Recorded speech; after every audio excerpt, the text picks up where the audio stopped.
It's already so big and so amazing, but like, could it get bigger? Like, well, I think so. I mean, in all the changes, I mean, it changes every year, it changes every minute. They have so many teams of people. That's why it was really cool in the opening remarks to hear the things they're doing. So it's only getting better, and people are only getting more skilled and better editing and better videos, and the quality has just increased so much every year. So yes, and the rev share is increasing every year. So I mean, there's so many opportunities. I mean, the possibilities are endless. I mean, really.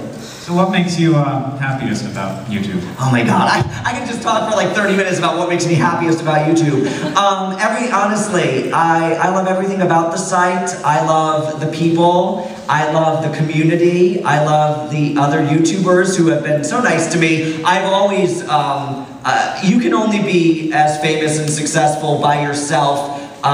You know, I said this last night at something, but very few YouTubers are very famous or very successful without any help from other YouTubers. And I've been so fortunate that along the way that people at the top level, like Lisa Nova, like Sexy Phil, like the Vlog Brothers, have really promoted me and helped me, and you know, this is Buck, he's in Naltz. They've always said nice things about me, and they've always made videos. Check out Michael Buckley, and then the people, even not the high subscriber, people who I see these videos. So I mean, the kindness around me, it's just, honestly, it's so, that's what my success. It's not, you know, 30-year-old gay guy making videos making fun of Miley Cyrus. Who gives a crap? I mean, honestly, that's only gonna get you so far. I mean, the thing that has made me successful is the kindness of the YouTube community, and that's why I do so many collab videos, and I did Buck Factor last fall because I want to promote, I want to help, I would love to, you know, anybody to get the happiness and success that I have gotten from YouTube. I mean, I wish it upon everybody because,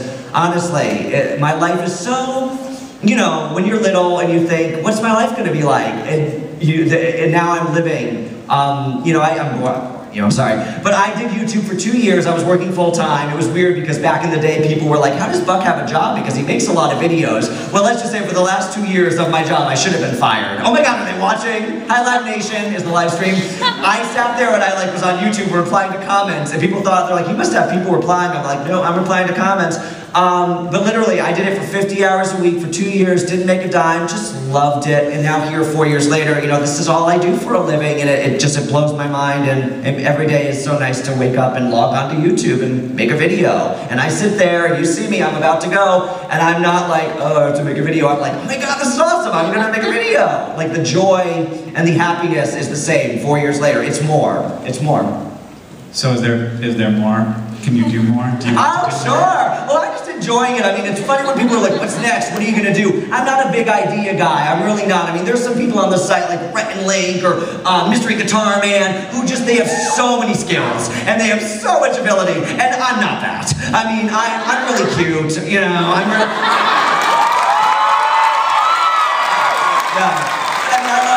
Writing, I mean, that's what I do what I'm good at, and I enjoy that. I enjoy writing and being comedic and then posting the video. I wish I had more skills. It's funny, when I used to do interviews back in like 08 or 09, they'd be like, what are your regrets? And I would always be like, I have no regrets. Because I didn't want to put it out to the universe. But I'm putting it out there now because I'd like to be accountable, and you can tweet me and ask. I definitely want to increase my skills. I've literally been on the site for 4 years, and I have not learned to edit, or I've not learned to do anything other than what I'm doing, because literally it takes all those hours. I sit down, I write, it takes 6 hours, 8 hours, it takes a long time to write. People always ask what takes the longest. It takes the longest to write. It takes me hours to write, and then I sit and I film, and then I edit it, and then I post it and promote it for like 3 or 4 hours, and then the day's done. So I would like to budget time, you know, so hold me accountable. Like, I would like to spend 2 hours a day and learn more skills and get better at editing and, you know, do a song parody, do something fun, creative, but, you know, being what the Buck is, you know, it's a lot.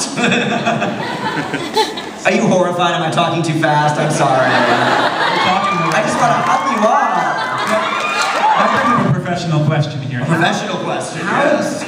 Dear Buck is here. I do advice too. I have a degree in psychology. I'll ask you some advice in a second. Go ahead. How do you do one-take videos? Well, you know what? I practiced it. you know what, when I used to do it, I literally only had such amount, when I was filming at a public access studio, which is, for those of you who don't know, that's how I started. Back in 2005, I went down to the local public access and started filming 1 hour a week live, and I would just talk with my female co-host, Kristen, and we just talked for an hour, and I would prepare for 12 hours, I would write scripts. I didn't know if 12 people were watching it, I didn't know if 12,000 people were watching it, but I took it very seriously. I just got used to standing there, and I would have a script I would write it all out, handwrite, you know, on big cue cards. I would handwrite it because I thought that's what they were doing on like SNL, and I would stand there, and my cousin Jane or Ben would, you know, move the cue cards, and I literally had a half an hour, and I would film 5 segments. So I had to do it. I just took a deep breath and went bam, and so that's what I very rarely, not to be like, oh, I'm so great, I rarely make mistakes. Like I'm good at reading, and well, for 4 years, that's all I've been doing. And when you do make mistakes, it's hilarious. I swear, and I curse, and I yell at my dogs. I used to film, my dogs used to be downstairs, and they'd start barking, and I'd scream, mother and buddy! And sometimes I would keep it, and now they're in my office now when I'm filming, so it's so, like, they'll be licking my feet, and I'm like, I'm just not gonna stop. I'm just gonna keep going, and you can lick my foot, and maybe I'll annotate later. My dog is licking my foot. Shout out to annotations, one of the best YouTube inventions ever. What did we all do before annotations? The worst thing was when you make a video and then you'd be like, you have to go back, oh, I have to pull this because I have to say it wrong. Now, like, I'll annotate it. Ooh, I made a mistake, or I said something wrong, or, you know, typo. Yeah, YouTube. I love annotations. Me too. I made a whole video series based on them. Sexy. What?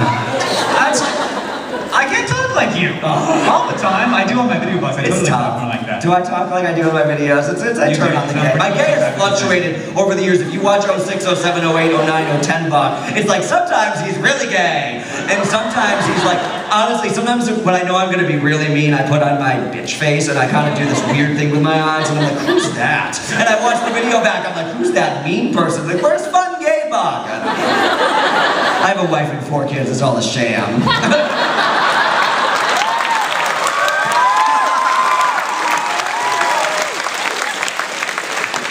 Frickin' I am the father.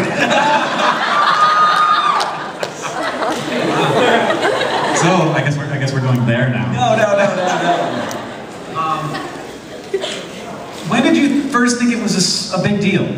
I had my first hit video in November of 2006, and it got 200,000 views, and I flipped out. I really, because my videos at that point had been getting, you know, 1,000 views, 200 views, and I had a video that hit 200,000 views, and I knew something. I'm like, oh, the adrenaline of that all kicked in. And then, like, in the beginning of 2007, I started covering American Idol, and that was successful. Oh, but for those of you who really remember back in the day, my account got suspended, and that's when things really picked up. You know, I don't recommend this for career advice. Like, get suspended and, you know, rally support. But if those of you who have been watching for a long time, my first channel, youtube.com, Perone75, subscribe. I do advice. I show the dogs. I got suspended for copyright, and I didn't know what to do. So I turned on the camera. I never